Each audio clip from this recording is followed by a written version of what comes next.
मुकदमा चलेगा आप पे उसका? आज जब आप अपने चैनल पे डालोगे तो कुछ नहीं चलेगा। नमस्कार दोस्तों, मेरा नाम है मेघा हिंदुस्तानी और आप देख रहे हैं पीआरबी। इस वक्त हम बातचीत करने वाले हैं जयप्रकाश चतुर्वेदी जी से और विषय जो है वो यही रहेगा कि किस प्रकार से देश में जो है राम मंदिर का मुद्दा इतना तेजी से, जो मैं कहूं कि पूरी तरीके से केंद्र का मुद्दा रहा है, लेकिन दूसरी तरफ भाजपा किस प्रकार से अपनी चीनी कनेक्शन को छुपाने का काम कर रही है। इस पर जयप्रकाश चतुर्वेदी जी की क्या राय है, आइए जानते हैं। सर, कैसे देख रहे हैं इस विषय को? मस्जिद की मीनारें बोली मंदिर के कंगूरों से, आओ अपना प्यारा हिंदुस्तान बचा लें इन संघी भाजपाई लंडोरों से। इस वक्त की मांग है। इस देश में लड़ाई दो तरह की है, संघी हिंदू बनाम सनातनी हिंदू, यानी सनातन धर्म को मानने वाले, सच्चाई और सत्य के रास्ते पर चलने वाले, राम और कृष्ण जिनके प्रेरणा हैं, जो भगवत गीता और महाभारत या ये रामायण वेद शास्त्रों में विश्वास करते हैं, उनके बनाम जो असुरी असत्य के रास्ते पे चलने वाले संघी हिंदुओं के बीच लड़ाई है। ये लड़ाई सिर्फ वही है। हमारे आपके घर में अगर मकान बनती है, जब तक कंप्लीट नहीं हो जाती है तब तक गृह प्रवेश नहीं होता। और सबसे बड़ी बात यह है कि आधे अधूरे मंदिर का निर्माण, उसमें प्राण प्रतिष्ठा कैसे हो सकती है? हमारे देश का प्रधानमंत्री राजा बाबू भगवान राम को अंगुली पकड़ा के चला रहा। इनके लोग मूर्खता भरा नारा लगा रहे हैं कि जो राम को लाए हैं हम उनको लाएंगे। ये बताइए कि प्रभु राम को हमारी आपकी हैसियत लाने की, जिसने सूरज चांद बनाया, जिसने तारों को चमकाया, जिसने चिड़ियों को चहकाया, उस ईश्वर को हमारी आपकी ताकत लाने के लिए जो राम घट घट में वास करते हैं उसे हम लाएंगे। देखिए, सनातन में जो है निराकारी हैं, नास्तिक भी हैं, आस्तिक भी हैं सनातन धर्म वाले, और संघी मानसिकता वाले असुरी विचारधारा के होते हैं। आप बता दीजिए कि जिस संघ प्रमुख के वहां चाइनीज राजनयिक गुप्त मीटिंग कर रहा है,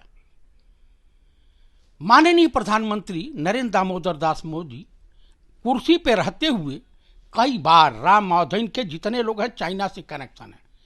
यानी देश को आप किस तरह का देश बनाना चाहते हैं? आज पूर्वोत्तर राज्य की तमाम सीमाएं असुरक्षित हैं। चाइना आपकी वहां कई सौ किलोमीटर घुसपैठ कर लिया। गलवान घाटी, पेंगांग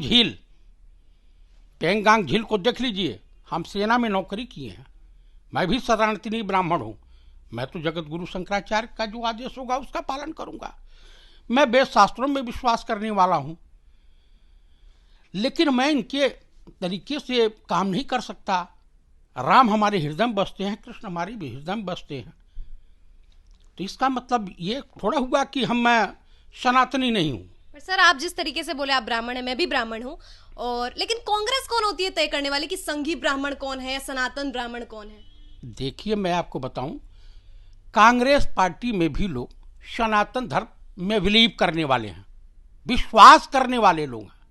हमारे माननीय मल्लिकार्जुन खड़गे दलित है, श्रीमती सोनिया गांधी एक ब्राह्मण परिवार की बहू है, पंडित राहुल गांधी हैं, हमारे वहां तमाम नेता हैं, अनेक धर्मों में विश्वास करने वाले लोग हैं, सनातन में आस्था रखने वाले लोग हैं।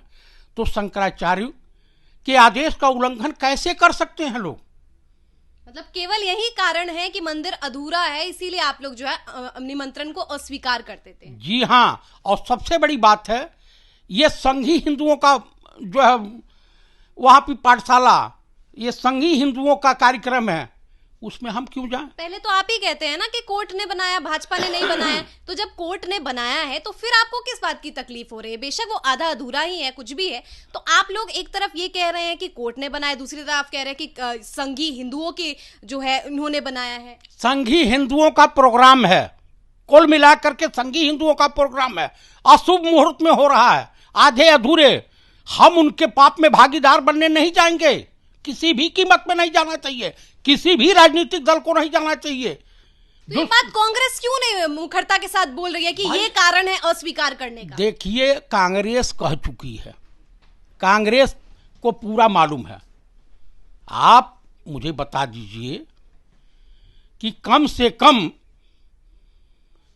ये ईवीएम के ऊपर पूरी देश की जनता, तमाम इंटेलेक्चुअल बिरादरी, तमाम बुद्धिजीवी तबका विरोध कर रहा है, देश का नौजवान विरोध कर रहा, तमाम समाजसेवी संस्थाएं विरोध कर रही हैं।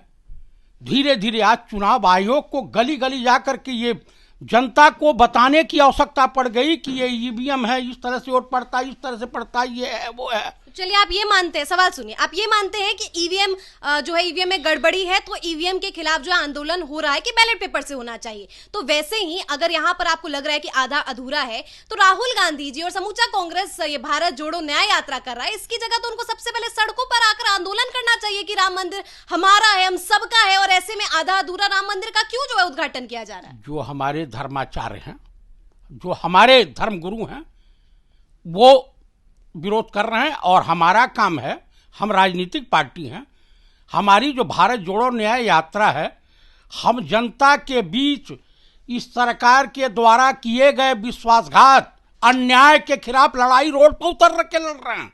पर आपका जो उद्देश्य है वो तो अलग है। हमारा दायित्व जनता के हित का हित कैसे हो, जनता कैसे भला हो, जनता जनार्दन का, हमारे देश की बेरोजगारी कैसे दूर हो, हमारे देश में जो असमानताएं हैं इसको खाई को कैसे पाटा जाए, हमारी लड़ाई वो है। इस विषय को तो बाद में एड्रेस कीजिए ना, जो पहले केंद्र का विषय है राम मंदिर, उसको एड्रेस कीजिए। राम मंदिर केंद्र का विषय नहीं है, किसी राजनीतिक पार्टी का विषय नहीं है।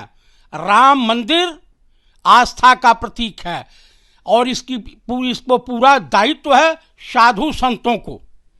ये कथावाचकों और संघी जो है साधुओं का नहीं, हमारे धर्माचार्य जो हैं, हमारे आचार्य जो हैं, हमारे जो भी लोग हैं धर्म से ताल्लुक रखने वाले जो हमारे धर्म गुरु हैं, उनका काम है। शंकराचार्य जो है वो तो विरोध करेंगे, सड़कों पर थोड़ी आ जाएंगे, सड़कों पर आने का काम तो राजनीतिक पार्टी का है। देखिए, भाजपा को जो काम करना चाहिए, भाजपा एक राजनीतिक पार्टी है, तो वो धर्म में जाकर के कूद करके अपने मुंह में मियां मिट्ठू बेलना, तो मेरे कहने का प्राय है ये राजनीति से प्रेरित राम मंदिर का उद्घाटन है। राजनीति इसके नाम पर हिंदुइज्म को, चूंकि देश के माननीय प्रधानमंत्री और भारत सरकार के राजा बाबू को के पास देश के लिए क्या काम किया गया ये बताने का कुछ है नहीं, इसलिए देश की जनता को गुमराह करके हिंदू मुसलमान भारत पाकिस्तान ये लड़ाई संघी हिंदू बनाम सनातनी हिंदू की है, के बीच की है।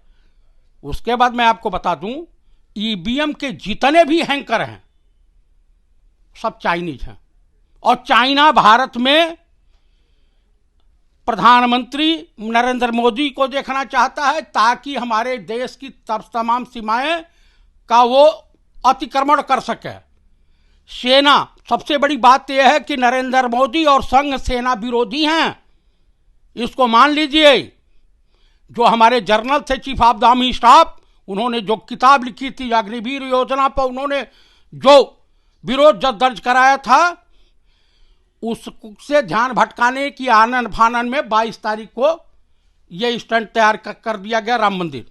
तो यही तो मेरा सवाल है, ईवीएम गलत है तो उसके खिलाफ विरोध हो रहा है, अग्निपथ गलत है तो उसके खिलाफ विरोध हो रहा है, राम मंदिर का अधूरा जो निर्माण हो रहा है उसका इनॉग्रेशन हो रहा है, तो उस पर विरोध क्यों नहीं? आप लोग आपत्ति खुलेआम या सड़कों पर आकर जताएं। आपको मैं बता दूं, मैंने कह दिया कि हमारे धर्माचार्य, हमारे धर्म गुरु इसका विरोध कर रहे हैं। तो बॉयकॉट करेंगे ना, वो सड़कों पर आंदोलन थोड़ी करेंगे। नहीं, देखिए, हमारे वहां, आप सनातन धर्म के बारे में नहीं जानती है, नागा साधुओं ने तमाम गवर्नमेंट से रोड पर उतर करके, राजनीतिक पार्टी और विशेषकर कांग्रेस की बात करी हुई, कांग्रेस का क्या स्टैंड है? कांग्रेस की जिम्मेदारी है कि देश की सीमाएं कैसे सुरक्षित रहे, देश में असमानता कैसे दूर हो, देश में बढ़ते अपराध को नियंत्रण कैसे पाया जाए, देश की बेरोजगारी कैसे समाप्त हो, देश की अर्थव्यवस्था कैसे मजबूत हो। कांग्रेस का काम मंदिर और मस्जिद गुरुद्वारा बनवाना नहीं है। तो बेशक भाजपा जो है मंदिर के मुद्दे पे जनता को भटकाए, लेकिन कांग्रेस उस पर कुछ नहीं लेगी टेक। जनता अपना हित, अब 1942 वाली जनता नहीं रह गई है। जनता यह समझ रही है कि देश का प्रधानमंत्री चाइना का एजेंट है, एजेंट के तौर पे काम कर रहा है, देश के पीठ में खंजर घोंप रहा है, देश की जनता को गुमराह करने का प्रयास कर रहा है। देश का प्रधानमंत्री शुद्ध रूप से देश को बेच रहा है अडानी के हाथों, चाइना के हाथों। हमारे देश के सैनिकों का सबसे बड़ा अगर दुश्मन कोई है तो नरेंद्र दामोदर दास मोदी हैं। मैं आपको बता रहा हूं, ये चुनाव आयोग जो है, चीफ इलेक्शन कमिश्नर, ये संघी मानसिकता वाला, ये भाजपा के कोठे पर मोजरा सुनाने के लिए मजबूर हो गया।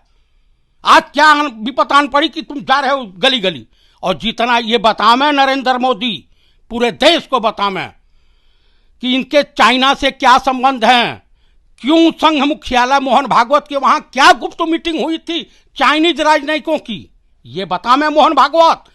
पूछता है भारत और थूकता है भारत इनके ऊपर, ये बतावें।